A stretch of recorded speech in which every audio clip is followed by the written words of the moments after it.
la Universidad Mayor de San Andrés, la Facultad de Derecho y Ciencias Políticas y Radio San Andrés presentan Yuria Paria, el programa que difunde conocimiento jurídico científico en lenguaje sencillo como herramienta emancipadora de la sociedad. Ya iniciamos con su programa Yura Paria. Bienvenidos a su programa Yura Paria. Estamos revisando un autor muy importante, un pensador francés llamado Michel Foucault, y sus acercamientos al derecho, es decir, una especie de genealogía del derecho que Foucault emprende en la década de los años 70, ¿no? La preocupación de Foucault gira en torno a la verdad, al poder, y encuentra en los dispositivos jurídicos, encuentra en las prácticas jurídicas una manera de dar cuenta de las formas en las cuales se organiza el poder en Occidente, de las formas o maneras en las cuales el discurso sobre la verdad se relaciona con las prácticas jurídicas y las prácticas judiciales. Pues bien, en esta sesión vamos a trabajar en particular a una relectura que hace Foucault de una de las obras más importantes de la antigüedad. Me refiero a la tragedia llamada Edipo Rey, escrita por Sófocles. Pues bien, en esta sesión de Yura Paria pues vamos a revisar esta relectura que hace Foucault de la tragedia de Edipo y vamos a tratar de dar cuenta, junto con Foucault, de las prácticas judiciales, del derecho existente en la antigüedad griega, ¿no? En consecuencia, bienvenidos a Yura Paria, este programa del Instituto de Investigaciones, Seminarios y Tesis. Este año gentilmente se me invita como profesor de la materia de Teoría General del Derecho y Pluralismo Jurídico a poder dialogar sobre esta importante obra de Foucault y esta importante reflexión respecto a la genealogía del derecho. Pues bien, empecemos. Foucault parte en la lección segunda de La verdad de las formas jurídicas a señalar que va a tratar de demostrar de qué manera la tragedia de Edipo de Sófocles, puede leerse, digámoslo así, como una forma o manera de práctica judicial, de práctica jurídica. Él nos dice, la tragedia de Edipo es fundamentalmente el primer testimonio que tenemos de las prácticas judiciales griegas. Pero antes de entrar en sí a la tragedia de Edipo, Foucault nos recuerda que uno de los primeros testimonios de la investigación de la verdad en el procedimiento judicial griego, pues podemos encontrarlas en la Ilíada. En particular en una historia, ¿no?, que está dentro de la Ilíada. Me refiero a la disputa entre Antíloco y Menelao durante los juegos que se realizaron con ocasión de la muerte de Patroclo. Pues bien, en estos juegos hubo una carrera de carros que, como de costumbre, se desarrollaba en un circuito con ida y vuelta, pasando por una baliza que debía rodearse, tratando de que los carros pasaran lo más cerca posible. Bueno, los organizadores de los juegos habían colocado en este sitio a alguien que se hacía responsable de la regularidad de la carrera, ¿no? Homero, en la Ilíada, nombra a este personaje con el término de eidos, ¿no?, aquel que está allí para ver. Bueno, la carrera comienza y los dos primeros competidores que se colocan al frente a la altura de la curva son Antíloco y Menelao. Se produce una irregularidad y cuando Antíloco llega primero, Menelao eleva una queja y dice al juez o al jurado que va a dar el premio a Antíloco, pues dice, se ha cometido una irregularidad. Hay un cuestionamiento, hay un litigio, ¿no?, de cómo establecer la verdad. Curiosamente, nos dice Foucault, en este texto de Homero no se apela a quien observó el hecho, no se apela a este testigo que estaba junto a la baliza y que, bueno, está ahí porque tenía que atestiguar lo que había ocurrido. No. Más bien, sucede algo muy interesante. Se lanza un desafío recurriendo a la divinidad, ¿no? Menelao lanza el desafío y le dice, pon tu mano derecha sobre la cabeza de tu caballo, sujeta con la mano izquierda tu fusta y jura ante Zeus que no cometiste irregularidad. En ese instante, Antíloco, frente a este desafío, que vendría a ser una prueba, pues renuncia a ella, no jura y reconoce así que cometió irregularidad. Foucault nos dice, He aquí una manera singular de producir la verdad, de establecer la verdad jurídica. No se pasa por el testigo, sino por una especie de juego, prueba, por una suerte de desafío lanzado por un adversario al otro. Y en consecuencia, tendría que ser Zeus, castigando el falso juramento, si fuese el caso, quien manifestaría con su rayo la verdad. Bueno, la prueba, una característica de la sociedad griega arcaica, aparecerá también en la Alta Edad Media. Eso lo vamos a ver, si no es en esta sesión, en la siguiente, cuando hablemos sobre esta genealogía del derecho y veamos el nacimiento del derecho medieval. Pero en esta revisión que estamos haciendo de las prácticas judiciales de la antigua Grecia, pues nos encontramos aquí con la prueba, ¿no? Es evidente que esto no lo vamos a ver en la tragedia de Edipo, ¿no? O sea, hay uno que otro rasgo, ¿no?, en la tragedia de Edipo, pero lo que vamos a ver en Edipo es más bien otro tipo de mecanismo, de figura, ¿no?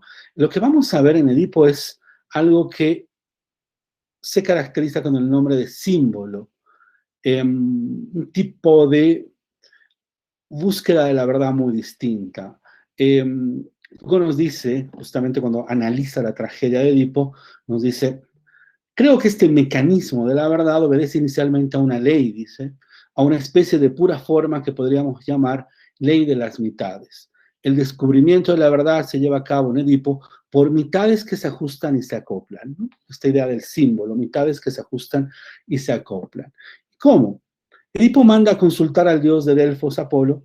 Cuando examinamos en detalle la respuesta de Apolo, observamos que se da en dos partes. Apolo comienza diciendo: el país está amenazado por una maldición.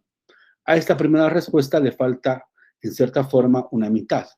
Pesa una maldición, pero ¿quién fue el causante? Por consiguiente, es preciso formular una segunda pregunta. Y Edipo fuerza a Creonte a dar la segunda respuesta, preguntándole: ¿a qué se debe la maldición? La segunda mitad aparece: la causa de esta es un asesinato. Pero quien dice asesinato dice dos cosas: quién fue asesinado y quién es el asesino. Se pregunta a Apolo: ¿quién fue asesinado? La respuesta es Layo, el rey. Se pregunta: ¿quién cometió el asesinato? Entonces es cuando Apolo se niega a responder, lo cual suscita el comentario de Edipo: no se puede forzar la respuesta de los dioses. Falta pues una mitad. La maldición corresponde a una mitad del asesinato, siendo esta solo la primera. ¿Quién fue asesinado? Falta pues la segunda, el nombre del asesino. Para saber el nombre del asesino será preciso apelar a alguna cosa, a alguien. Ya no se puede forzar la voluntad de los dioses. Esta figura a la que apela es el doble humano, la sombra mortal de Apolo, el divino Tiresias, ¿no? Tiresias era un adivino, él era ciego y pues es también llamado el mensajero de Apolo, ¿no? Bueno, Tiresias está muy cerca de Apolo y como él recibe el nombre también de rey, pero es un rey perecedero, mientras que Apolo es un rey inmortal. Bueno, por otra parte, Tiresias es ciego, está sumergido en la noche, mientras que Apolo es el dios del sol, es la mitad de la sombra de la verdad divina. Pues bien, cuando se le consulta a Tiresias quién fue el asesino de Layo, Tiresias responde: ¿qué harás tú, no? ¿Qué harás tú con el asesino de Layo, ¿no? Bueno, lo que va a hacer Edipo es decirle: bueno, vamos a desterrarlo. Y Tiresias le responde: pues, destiérrate tú, ¿no? O sea, es decir, Tiresias le está diciendo, en cierto sentido, fuiste tú quien mató a Layo, ¿no? Pero bueno, no lo dice así, ¿no? Sino lo dice en esta forma mística, ¿no? Prometiste que desterrarías a aquel que hubiese matado, pues ordeno que cumplas tu voto y te destierres a ti mismo. Pero acá hay un elemento, falta algo. ¿Por qué? Porque Layo tenía que ser muerto por su hijo, ¿sí? Layo no iba a morir por manos de cualquier sujeto. Y por otro lado, Edipo, efectivamente, cuando ingresaba a la ciudad, dio muerte a alguien, pero Edipo tenía que dar muerte a su padre y en consecuencia, en este momento de la tragedia, Edipo no sabe que Layo es su padre, ¿no? Bueno, Foucault nos dice: la segunda mitad de esta prescripción y previsión, pasado y presente, se da en el resto de la obra y también por un extraño juego de mitades. En principio, es preciso establecer quién mató a Layo, lo cual se obtiene en el discurrir de la pieza por el acoplamiento de dos mitades. El primero lo da inadvertidamente y espontáneamente Yocasta, al decir: ves bien, Edipo, que no has sido tú quien mató a Layo, contrariamente a lo que dice el adivino. La mejor prueba de esto es que Layo fue muerto por varios hombres en la encrucijada de tres caminos. Edipo contestará a este testimonio con una inquietud que es casi una certeza. Matar a un hombre en la encrucijada de tres caminos es exactamente lo que yo hice. Recuerdo que al llegar a Tebas di muerte a alguien en un sitio parecido. Así, por el juego de estas dos mitades que se complementan, el recuerdo de Yocasta y el de Edipo, tenemos esta verdad casi completa, ¿no? La del asesinato de Layo. Pero es una verdad, como decimos, casi completa. ¿Por qué? Porque aún falta, esa es la parte creo yo interesante y curiosa, aún falta este otro elemento, ¿no? ¿Por qué? Pues Edipo no es únicamente aquel que mató al rey de Layo, es también quien mató a su propio padre y se casó con su madre. Bueno, esta segunda mitad de la historia falta, incluso después del acoplamiento de los testimonios de Yocasta y Edipo. Falta precisamente lo que le da una especie de esperanza a Edipo, pues el dios predijo que Layo no habría de morir en manos de un hombre cualquiera, sino en manos de su propio hijo. Por lo tanto, mientras no se pruebe que Edipo es hijo de Layo, la predicción no está realizada. Esta segunda mitad es necesaria para que se puedan establecer todo lo que falta a esta predicción. Bueno, en la última parte de la obra, por medio de un acoplamiento de dos testimonios diferentes, pues esto se dará, ¿no? El primer testimonio es el del esclavo que viene de Corinto para anunciar a Edipo la muerte de Polibio. Edipo, que no llora la muerte de su padre, bueno, de quien él creía que era su padre, se alegra diciendo: al menos no he sido yo quien lo mató, contrariamente a lo que dice la predicción. Y el esclavo replica: Polibio no era tu padre. Tenemos así un nuevo elemento. Edipo no es hijo de Polibio, interviene el último esclavo que había huido después del drama escondiéndose en las profundidades del Citerón. Se trata de un pastor de ovejas que había guardado consigo la verdad y que ahora es llamado para ser interrogado acerca de lo ocurrido. Dice el pastor: en efecto, hace tiempo di a este mensajero un niño que venía del palacio de Yocasta y que, según me dijeron, era su hijo. Falta pues la última certeza, ya que Yocasta no está presente para atestiguar que fue ella quien entregó el niño al esclavo. Bueno, no obstante, salvo por esta pequeña dificultad, dice Foucault, el ciclo está ahora completo. Sabemos que Edipo era hijo de Layo y Yocasta, que le fue entregado a Polibio, que fue él, creyendo ser hijo de Polibio, regresando para escapar de la profecía a Tebas. Edipo no sabía que Tebas era su patria. Bueno, fue Edipo quien mató en la encrucijada de tres caminos al rey Layo, su verdadero padre. El ciclo está cerrado, se ha cerrado por una serie de acoplamientos de mitades que se ajustan unas con otras. Bueno, este tipo de acoplamiento de mitades es la famosa técnica del símbolo griego. ¿Qué nos dice esta técnica? Nos dice que el poder se manifiesta, que el poder completa su ciclo y mantiene su unidad gracias a este juego de pequeños fragmentos separados unos de otros, de un mismo conjunto, un objeto único, cuya configuración general es la forma manifiesta del poder. Los griegos llamaban a esta técnica jurídica, política y religiosa el símbolo.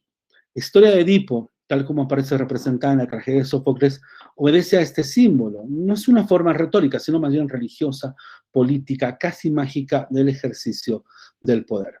Foucault nos dice: si observamos ya no la forma de este mecanismo o el juego de mitades que se fragmenta y termina por ajustarse, sino el efecto producido por estos ensamblajes recíprocos, veremos una serie de cosas. En principio, una especie de desplazamiento que sobreviene a medida que las mitades se ajustan. El primer juego de mitades que se ajusta es el del dios Apolo y del adivino Tiresias. Este podríamos denominar con Foucault el nivel de la profecía o de los dioses. Inmediatamente aparece una segunda serie de mitades que se ajustan, formada por Edipo y Yocasta. Sus dos testimonios se encuentran en medio de la pieza, es el nivel de los reyes, de los soberanos. Finalmente, el último par de testimonios que intervienen, la última mitad que habrá de completar la historia, no está constituida por los dioses y tampoco por los reyes, sino, miren, esto es muy interesante, por los servidores y esclavos. El esclavo más humilde de Polibio y sobre todo el más oculto de los pastores que habitan en el bosque del Citerón, bueno, ellos enunciarán la verdad última, la verdad última que da testimonio, ¿no? El resultado es bastante curioso, ¿no? Lo que se decía en forma de profecía al comienzo de la obra reaparecerá en forma de testimonio en boca de dos pastores. Así como la obra pasa de los dioses a los esclavos, los mecanismos enunciativos de la verdad o la forma en que la verdad se enuncia cambian igualmente. Cuando hablan el Dios y el adivino, la verdad se formula en forma de prescripción y profecía, como la mirada eterna y todopoderosa del Dios Sol, como la del adivino, que aún siendo ciego es capaz de ver el pasado, el presente y el futuro. Es precisamente esta especie de mirada mágico-religiosa la que en el comienzo de la obra hace brillar una verdad que ni Edipo ni el coro quiere creer. La mirada aparece también en el nivel más bajo, ya que si dos esclavos pueden dar testimonio de lo que han visto, ello ocurre precisamente porque han visto. Uno de ellos vio cómo Yocasta le entregaba a un niño y le ordenaba que lo llevase al bosque y lo abandonase. El otro vio al niño en un bosque, vio cómo su compañero esclavo le entregaba a este niño y recuerda haberlo llevado al palacio de Polibio. Una vez más se trata de la mirada, pero ya no de aquella mirada eterna, iluminadora, fulgurante del Dios y su adivino. Ahora es la mirada de personas que ven y recuerdan haber visto con sus ojos humanos.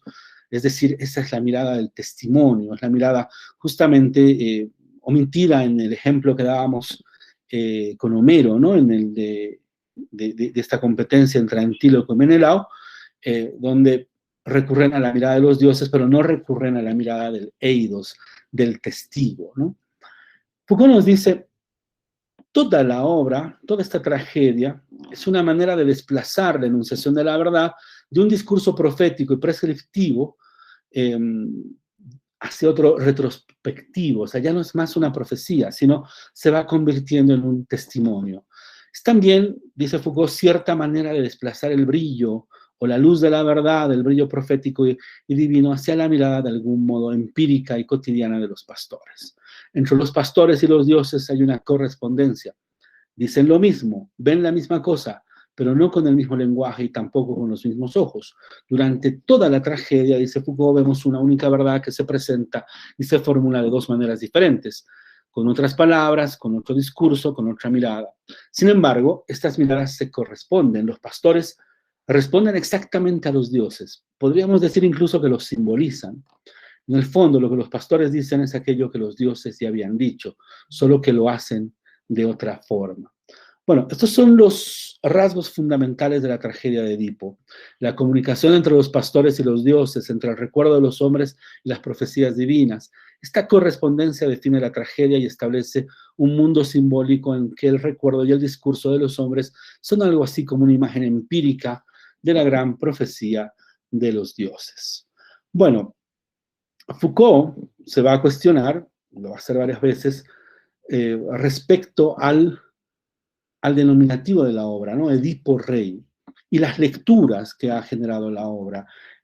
Foucault está trabajando esta relectura de la obra de Edipo justamente para oponerla o contraponerla a la lectura que hace Freud, por ejemplo, ¿no? De Edipo. Foucault no le agrada la idea de pensar que Edipo Rey tenga que ver con desear a la madre, ¿no? Matar al padre, desear a la madre, no. Para Foucault, Edipo Rey es una tragedia que revela el tema del poder. O sea, lo que está en juego en la tragedia de Edipo es justamente el poder. Por eso también la tragedia se llama Edipo Rey, no se llama Edipo el asesino del padre o Edipo el amante de la madre, no. O sea, se llama Edipo Rey porque lo que está en juego y lo que va a destacar Foucault en el análisis que hace de esta tragedia es el hecho de que a Edipo le preocupa, más que matar a su padre, perder el poder. Más que, podríamos decir, cumplir la profecía, es que esa profecía supone colocar en entredicho el ejercicio de su poder, la nobleza de su poder. Edipo es aquel sujeto que sabe, ¿no? Vamos, los que conocemos la tragedia de Edipo, imagino que ustedes que nos escuchan o que nos ven en las redes conocen la tragedia de Edipo, ¿no? Es este ser humano que los dioses señalan que matará a su padre, se casará con su madre y bueno, los padres aterrados de esta profecía, pues destierran al niño. El niño, cuando va a averiguar su futuro, le dicen que matará a su padre y se casará con su madre, pensando que su padre era Polibio, el padre que lo había adoptado, pues él huye. E ingresa a Tebas, y en Tebas estaba justamente asediando la ciudad de este monstruo mítico llamado la Divina Cantora, ¿no? Este animal mítico a quien Edipo pues derrota, ¿no? Edipo derrota a partir de esa adivinanza, ¿no? ¿Cuál es el animal que al amanecer camina de 4 patas, al mediodía de 2 y al anochecer de 3? Y bueno, Edipo responde el hombre, el ser humano, porque el niño gatea, de edad adulta se sostiene en sus dos pies, y cuando es anciano se apoya en un bastón, ¿no? Y Edipo, en consecuencia, derrota a la Divina Cantora, y pues el pueblo de Tebas, como un premio, lo vuelve su rey, y eso supone que deba desposar a la viuda, a Yocasta, ¿no? Cuando Edipo entraba a Tebas, como lo mencionábamos, pues da muerte a Layo, da muerte a su padre sin saber que era su padre, y pues una vez que esto sucede comienza la tragedia, ¿no? Comienza la tragedia con esta idea de hay una peste que está asolando la ciudad, y pues es necesario saber qué es lo que ha sucedido. Pues bien, para Foucault, esta es una tragedia, es una historia que gira en torno al poder. Y es una forma de leer, a partir de esta estructura del símbolo, es una forma de leer justamente las prácticas judiciales griegas. En la segunda parte de nuestro programa vamos a hablar de estas prácticas judiciales, vamos a volver al análisis y al enfoque que hace Foucault de Edipo, la relación que tiene esta obra con el poder, el ejercicio del poder. Bueno, todo ello pues lo vemos enseguida, espérennos. Vamos a una pausa en su programa Yuria Paria. Enseguida retornamos con Yuria Paria. La nueva radio universitaria San Andrés continúa creciendo. Ya contamos con nuestra propia aplicación para celulares Android. Solo debes ingresar a Play Store y buscar Radio Universitaria San Andrés 97.6 FM, descargarla, instalarla y ya podrás disfrutar de toda nuestra programación a través de Bolivia y el mundo.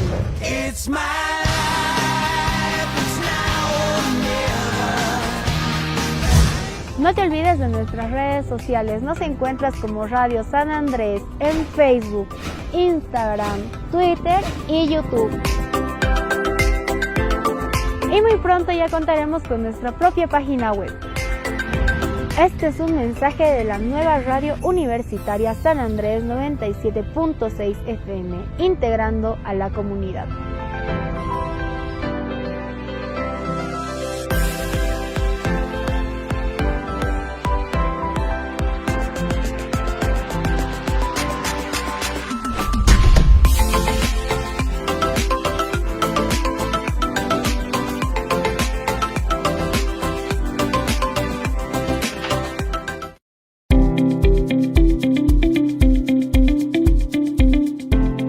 Desinfectar tu celular del coronavirus. El coronavirus puede permanecer hasta 9 días en superficies como metal, cristal o plástico. Un celular tiene 10 veces más bacterias que la tapa de un inodoro. Recomendaciones: limpiar de manera regular teléfonos, computadoras, tablets, etc. que se tocan con frecuencia y están cerca de la boca y nariz. Lavarse las manos con agua y jabón cada vez que se deje de utilizar el celular. Limpieza segura: desenchufar y apagar el celular. Se recomienda usar mezcla de agua con alcohol con medidas de la misma proporción. Empapar un paño de gamuza suave y tener otro a mano para secarlo inmediatamente. Evitar alcohol puro sin diluir. Gel desinfectante de manos. Aplicar mucha presión en la pantalla de móvil. Toallitas desmaquillantes limpiacristales. Rociar un líquido directamente en el teléfono.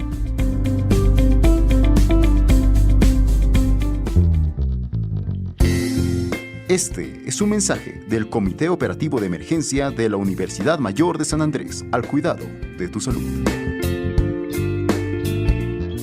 Universidad Mayor de San Andrés, Facultad de Derecho y Ciencias Políticas. La Facultad de Derecho y Ciencias Políticas de la Universidad Mayor de San Andrés avanza en el propósito de acercarse a nuestra sociedad. Tomamos la decisión de integrarnos a los medios de comunicación con 3 programas. El Centro de Conciliación nos aproximará en la promoción de la cultura de la paz desde la academia para la resolución de los conflictos de nuestra sociedad. El Instituto de Investigación acercará a la población para que comprenda la temática jurídica. Y el consultorio jurídico brindará orientación en los procesos legales y prácticas litigantes.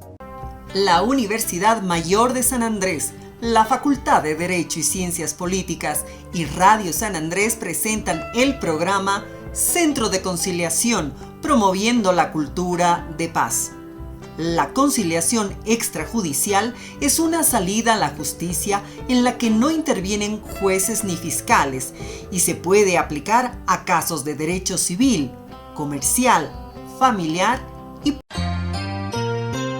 La nueva Radio San Andrés. Con el propósito de unir a la comunidad universitaria y a nuestra sociedad. Problemas entre vecinos. Centro de Conciliación, este miércoles de 3 a 4 de la tarde por Radio San Andrés 97.6 FM y Facebook Live. Ya retornamos con Yura Paria. Bienvenidos de nuevo a su programa Yura Paria. Estamos revisando la lección segunda del libro llamado La verdad y las formas jurídicas, un libro que reúne un conjunto de conferencias que Foucault dio en la Universidad Católica de Río de Janeiro allá en el año 1973 y que constituye en sí estas lecciones pues un acercamiento muy interesante en sí al derecho, una reflexión sobre la relación del derecho, la verdad, el ejercicio de poder, una especie de genealogía del derecho. Ese es el título que hemos dado en sí a estas sesiones. Esta es la tercera sesión de esta revisión que estamos haciendo a este pensador francés, Michel Foucault, y pues bien, estamos revisando la lección segunda, la segunda conferencia de Foucault, en la cual pues analiza en sí la tragedia de Edipo Rey. Analiza la tragedia de Edipo Rey porque pretende encontrar en ella un conjunto de prácticas jurídicas que nos puedan mostrar la forma o la manera en la cual el derecho media entre el ejercicio del poder y la averiguación de la verdad, ¿no? Es decir, el derecho es un dispositivo muy importante para hablar de la verdad y es un dispositivo muy importante para hablar y pensar sobre el poder, sobre el ejercicio del poder. Hay algo muy interesante, bueno, Foucault no lo menciona, pero yo creo que vale la pena que sí, nosotros lo mencionemos acá en Yura Paria, es la manera en la cual la tragedia griega cumple una función social. Hay una obra muy valiosa de Arnold Hauser, que hace una historia de la literatura, y Hauser en esta historia de la literatura señala que la tragedia tenía una finalidad de aprender mediante el sufrimiento, es decir, las personas que iban a ver la tragedia aprendían algo, ¿no? Es decir, terminaban esta experiencia de ver una tragedia aprendiendo algo, apreciando algo. Las tragedias tenían una finalidad formativa, cívica, y es más, hoy en día, por ejemplo, nosotros pagamos por ir a ver una obra de teatro. Bueno, en la época, en la Grecia antigua, más bien, las personas recibían un dinero cuando iban a ver la obra teatral. Es decir, en vez de que tú pagues por ver el teatro, en estas épocas más bien se te pagaba por ir a ver obras de teatro. En consecuencia, la praxis, la práctica de la tragedia tenía una finalidad de enseñar valores, de enseñar, yo qué sé, formas o modos de comportarse, de de valores cívicos, podríamos decir, en el fondo. Bueno, ¿qué es lo que nos está planteando en sí la tragedia de Edipo? Nos está planteando que el ejercicio de poder no está digámoslo así, alejado de las penurias, no está alejado en sí de los conflictos o de los problemas, que el ejercicio de poder es complejo, que los dioses a la vez tienen un carácter, ¿no? Y esto es algo muy curioso en comparación en mitología, ¿no? A otros dioses. Los dioses griegos son muy humanos, sienten celos, sienten ira, se enojan, y es incluso por ello que es muy lógico para los griegos pensar que algún dios se molestó y además los dioses se presentan de carne y hueso en la vida cotidiana de los griegos, ¿no? Es en ese sentido de que la tragedia cumple un rol muy interesante respecto a la educación, ¿no? Es decir, la tragedia tiene esta finalidad de aprender mediante el sufrimiento y el observar, el ir a ver esta tragedia, me imagino, ir a ver Edipo Rey, tenía esta finalidad, ¿no? Mostrar que el poder no es algo sencillo, no es una taza de leche, si ustedes desean, ¿no? El poder y el ejercicio de poder es algo complejo. Y que la verdad debe de ser producida en una correlación entre quien ejerce el poder, quien detenta el poder y quien hace una praxis de él. O sea, es decir, la verdad es el resultado de estos dispositivos, que está bien a ser también otra de las preocupaciones que tiene Foucault respecto a la tragedia, a la lectura de la tragedia. Pero también en esta tragedia, y igual, ¿no? Siguiendo a Foucault, aunque él no lo explicita, lo que podemos ver es, en cierto sentido, un modelo procesal distinto al inquisitivo, ¿no? El modelo inquisitivo lo vamos a ver en la próxima sesión, pero este sería un modelo acusatorio. Parte por este elemento, ¿no? Se produce algo y ese algo es fragmentado en múltiples pedazos. La posibilidad de reconstruir ese algo que sucedió es a partir de juntar estos pedazos. Esa viene a ser esta técnica del símbolo, ¿no? Ir juntando los pedazos. Miren que hasta el último momento de la tragedia de Edipo, pese a que se consulta, ¿no? a Apolo por qué hay la peste, y Apolo dice, bueno, porque se ha cometido un crimen.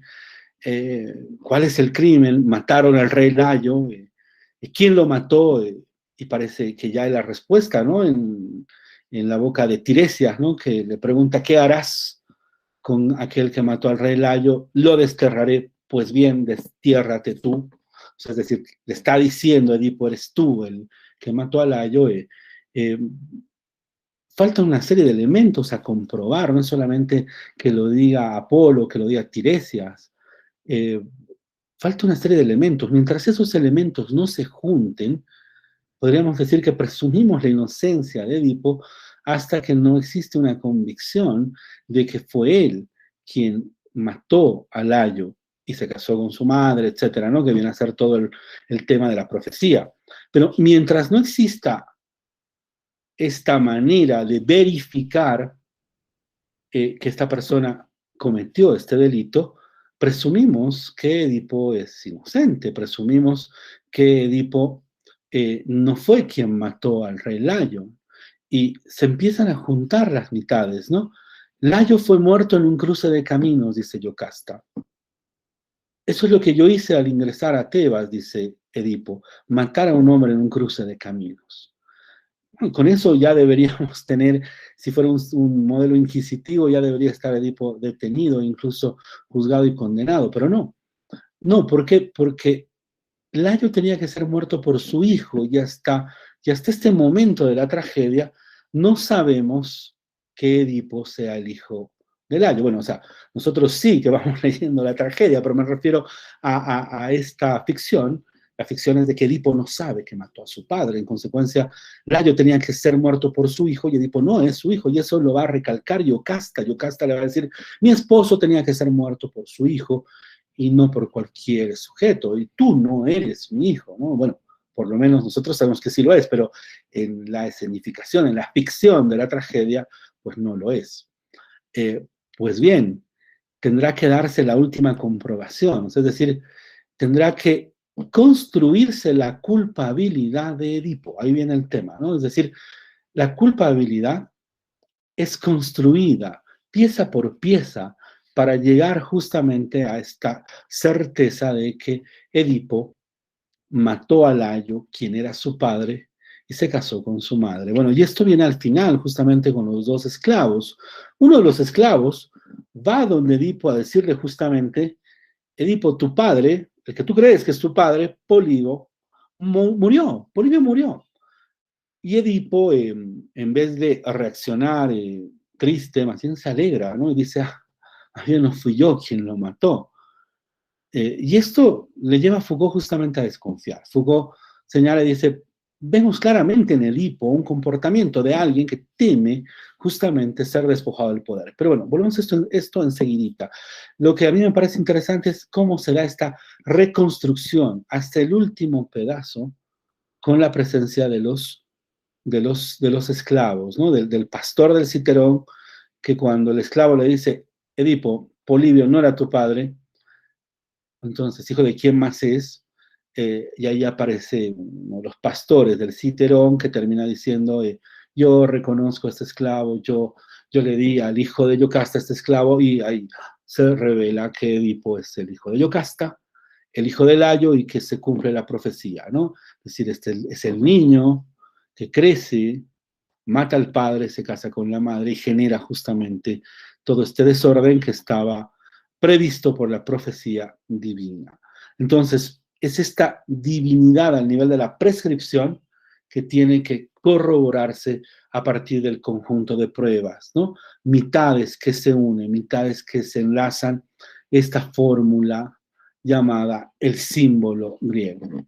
Pero les decía, Foucault va a insistir mucho en la idea de que en Edipo estamos delante de alguien que está preocupado por el ejercicio del poder. Y Foucault nos dice, bien sabemos que el nombre de Edipo ha sido empleado para realizar múltiples juegos de palabras, sin embargo, no olvidemos que los mismos griegos habían ya señalado que en Edipo tenemos la palabra eidos, que significa al mismo tiempo haber visto y saber. Y nos dice Foucault, quiero demostrar que Edipo, colocado dentro de este mecanismo del símbolo de mitades que se comunican, juego de respuestas entre los pastores y los dioses, no es aquel que no sabía, sino por el contrario, aquel que sabía demasiado, aquel que unía su saber y su poder de una manera condenable, y que la historia de Edipo debía ser expulsada definitivamente de la historia. Y nos dice Foucault, el título mismo de la tragedia de Sófocles es interesante, es Edipo Rey, ¿no? Edipo Rey, y acá Foucault critica, ¿no? Y dice, es digno de tenerse en cuenta que el título de la obra de Sófocles no sea Edipo el incestuoso o Edipo asesino de su padre, sino Edipo Rey. Y allí Foucault trata de destacar la importancia de la temática del poder, ¿no? Y nos dice, el poder se pone de relieve, ¿no? Si nosotros leemos la obra, durante toda la pieza, lo que está en cuestión es esencialmente el poder de Edipo, y esto es lo que pues hace que Edipo se sienta constantemente amenazado. Y Foucault nos recuerda, nos dice, presten atención, en ningún lugar de la tragedia dice Edipo que es inocente, ni una sola vez afirma haber hecho algo contra su voluntad, o que cuando mató a aquel hombre no sabía que se trataba de Layo. En suma, el personaje central de Edipo Rey de Sófocles, personaje central de Edipo, no invoca en ningún momento su inocencia o la excusa de haber actuado de modo inconsciente. Y solamente en una obra posterior que se llama Edipo en Colona, pues Edipo es ciego, porque no se olviden de que después de que Edipo, le revelan a Edipo que mató a su padre, se casó con su madre, Edipo se arranca los ojos. Solamente en Edipo en Colona, pues sí, ¿no? Él dice cosas como, yo no podía hacer nada, los dioses me hicieron una trampa, no podía ver, digámoslo así. Pero en Edipo Rey de Sófocles, por ejemplo, en la primera escena, los habitantes de Tebas recurren a Edipo en su condición de soberano para plantearle el problema de la peste. Y le dice, tú tienes el poder, tú debes curarnos de la peste. Y Edipo responde, esto es textual en Sófocles, dice, tengo gran interés de curaros de la peste, pues no solo a vosotros afecta, sino también a mí mismo, en mi soberanía y mi realeza. Entonces, miren, para Edipo, el problema es básicamente cómo conservo el poder. O sea, es decir, debo de curarlos de la peste porque solamente de esta manera puedo preservar y conservar el poder. Y este elemento es muy interesante, ¿no? Es decir, Foucault lo va a reflexionar varias veces y lo hemos mencionado. Para Foucault, cuando hay una crisis de justicia, por ejemplo, para Foucault es muy importante que el poder haga algo. No importa que aquello que haga no tenga que ver con solucionar la justicia, pero tiene que hacer algo que sí, a los ojos de la gente, sea una preocupación por la justicia. Porque en el fondo, cuando hay una crisis básicamente de la justicia, lo que hay es una crisis del poder. Es el momento en el cual el poder empieza a corroerse y hay una falta de legitimidad en el ejercicio del poder. Y esto es lo que vemos también acá en Edipo, ¿no? Cuando él dice, tengo gran interés de curaros de la peste, pues no solo a vosotros afecta, sino también a mí mismo, en mi soberanía y mi realeza. Lo que Edipo nos está diciendo es yo debo de dar justicia porque es la forma en la cual ustedes van a tener obediencia y legitimidad a mi poder, ¿no? Como tal. Y de la misma manera, ¿no? Cuando Edipo discute con Tiresias, en la tragedia, donde Edipo le va a decir a Tiresias, tú deseas mi poder, has armado una conspiración contra mí para privarme de mi poder. Bueno, a Edipo nunca le asustó la idea de haber matado a su padre. Básicamente a Edipo le preocupa justamente perder el poder. Y Foucault nos recuerda y nos dice, recordemos, en la disputa con Creonte, con el hermano con Creonte, que es un personaje muy, muy importante, que vamos a ver aquí en las tragedias griegas, Creonte le dice, trajiste un oráculo de Delfos, pero lo falseaste porque, hijo de Layo, tú reivindicas un poder que me fue dado. Aquí también se siente Edipo amenazado por Creonte al nivel del poder y no de su inocencia o culpabilidad en todos estos enfrentamientos. Nos recuerda Foucault lo que está en cuestión, desde el comienzo de la obra, es el poder. Y cuando al final de la obra la verdad está a punto de ser descubierta, cuando el esclavo de Corinto dice a Edipo, no te inquietes, no eres el hijo de Polibio, Edipo no pensará que al no ser hijo de Polibio bien puede ocurrir que sea hijo de algún otro, pero él va a decir, dices eso para que me avergüence, para hacer que el pueblo crea que soy hijo de un esclavo, igualmente ejercer el poder, soy un rey como los otros, ¿no? Esa es la frase que tiene Edipo. Pues en este sentido, la tragedia de Edipo es básicamente un relato sobre la caída del poder de Edipo. Esa es básicamente la cuestión que pone en juego en sí esta tragedia. Y hay una serie de reflexiones interesantísimas, creo yo, en Foucault, en esta relectura que realiza, en esta forma en la cual coloca la idea del símbolo, ¿no? Esta ley de las dos mitades que se acoplan para dar cuenta de la forma o manera de la tragedia de Edipo, para dar cuenta de esta forma práctica judicial de averiguación de la verdad. Pero hay un par de referencias que son interesantes, ¿no? La idea, por ejemplo, de que para los griegos, quien ejerce el poder, quien toma el poder, quien se adueña del poder, va a ser visto siempre como una especie de tirano, que solamente después de la muerte del tirano que se aprecia que tal vez posiblemente fue un gran rey, pero que en el ejercicio mismo de poder, incluso por la fuerza, por el despliegue, por el brillo mismo del ejercicio de poder, pues va a haber siempre esta consideración a la tiranía o al ser tirano, ¿no? Como tal. Bueno, lo que Foucault trató de mostrar y de representar en esta relectura que hace de Edipo Rey es cierto tipo de relación saber-poder, ¿no? El saber y el conocimiento auxilian al ejercicio de poder, que el poder para funcionar precisa de un saber que lo acompañe, que lo legitima. Ejercer un poder supone a la vez cuidar el ejercicio del conocimiento del saber. No se puede gobernar descuidando justamente el ejercicio del saber. O sea, no se puede gobernar si no se cuida también el saber y el conocimiento como tal. Bueno, esta relación saber-poder va a ser algo que va a ser característica en la obra de Foucault y en el desarrollo de sus demás reflexiones, ¿no?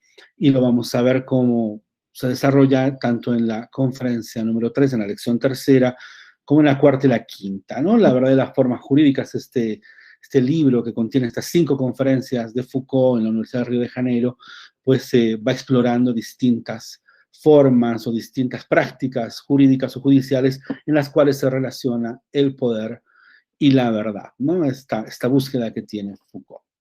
Pues bien, vayamos a una pausa antes de dar algunas conclusiones finales a esta lectura que hace Foucault de la obra de Sófocles, ¿no? Y de las prácticas judiciales griegas. Vamos a una pausa y volvemos enseguida con su programa Yura Paria. Enseguida retornamos con Yuria Paria. La nueva radio universitaria San Andrés. 97.6 FM. ¿Qué son las noticias? ¿Quién las cuenta? Las horas hacen los días y los días hacen la historia. Se forma la noticia con alteración. Se produce atención. Cuando la atención es tan esperada, los cambios producen buenas noticias y nosotros tenemos una. Estamos conectados con la realidad y donde quiera que estés, ahí estamos. Porque la noticia te empodera, te da certeza y nuestra labor es hacértela llegar. Entrevistas, análisis e investigación. Somos Conexión Pública y de lunes a viernes de 10:30 a 12 del mediodía estaremos contigo por Radio Universitaria San Andrés FM 97.6. Ya retornamos con Yura Paria. Últimos minutos de nuestro programa Yura Paria. Este pensador francés, Foucault, empieza una investigación sobre las prácticas sociales y entre ellas las prácticas judiciales.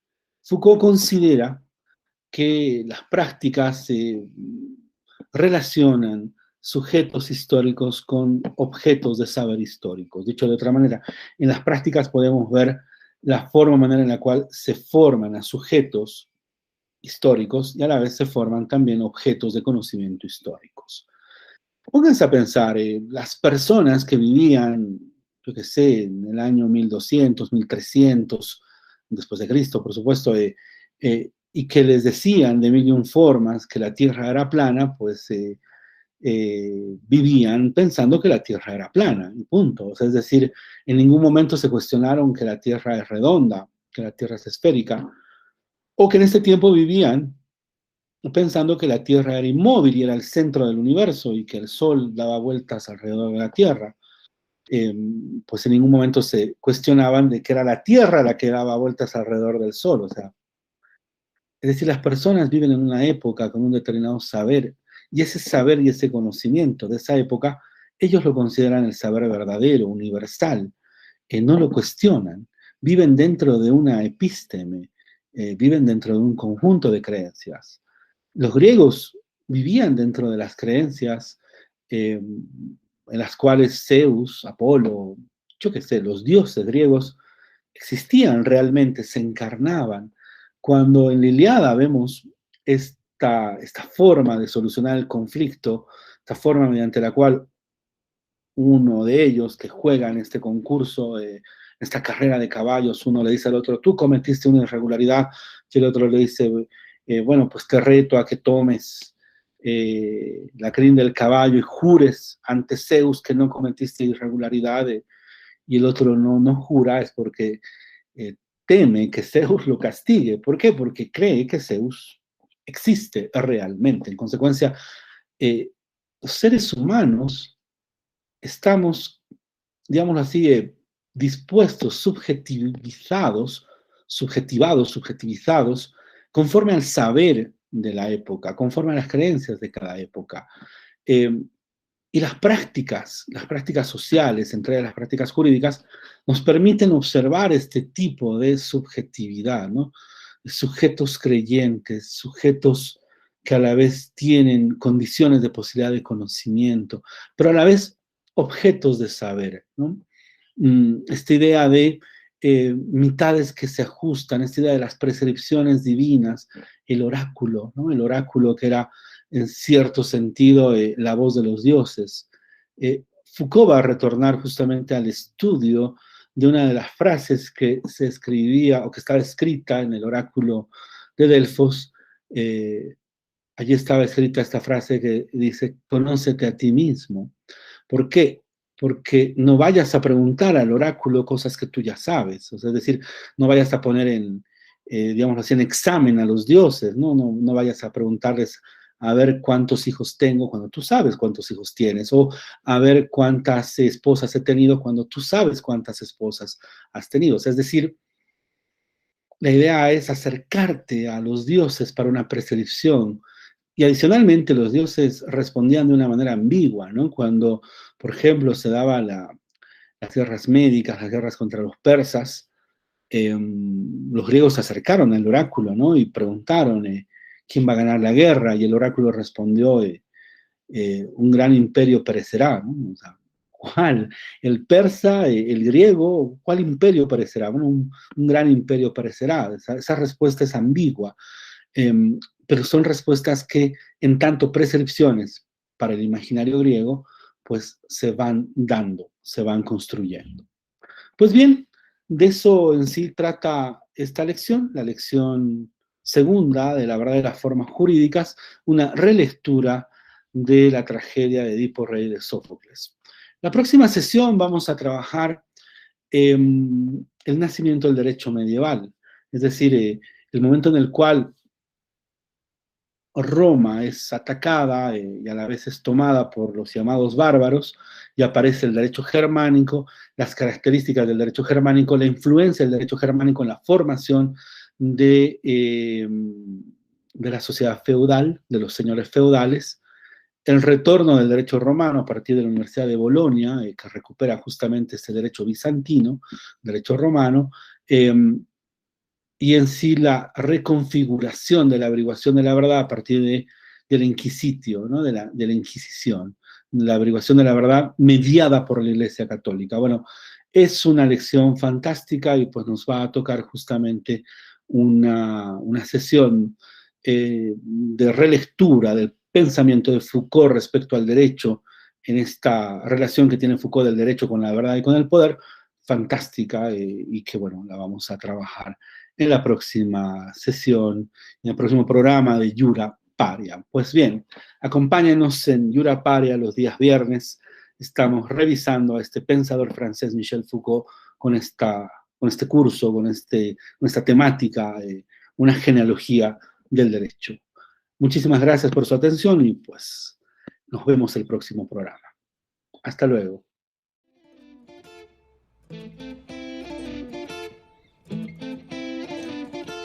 Jura Paria, el programa que difunde conocimiento jurídico científico en lenguaje sencillo como herramienta emancipadora de la sociedad.